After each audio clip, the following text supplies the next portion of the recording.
ولا تنكحوا المشركات حتى يؤمنن ولأمة مؤمنة خير من مشركة ولو أعجبتكم ولا تنكحوا المشركين حتى يؤمنوا ولعبد مؤمن خير من مشرك ولو أعجبكم أولئك يدعون إلى النار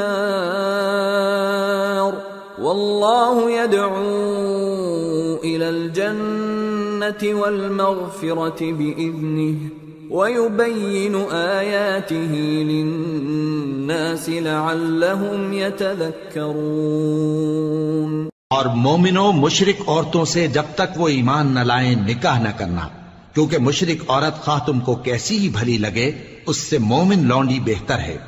اور اسی طرح مشرک مرد جب تک ایمان نہ لائیں مومن عورتوں کو ان کی زوجیت میں نہ دینا، کیونکہ مشرک مرد سے خواہ وہ تم کو کیسا ہی بھلا لگے مومن غلام بہتر ہے۔ یہ مشرک لوگوں کو دوزخ کی طرف بلاتی ہیں، اور اللہ اپنی مہربانی سے بہشت اور بخشش کی طرف بلاتا ہے، اور اپنے حکم لوگوں سے کھول کھول کر بیان کرتا ہے تاکہ نصیحت حاصل کریں۔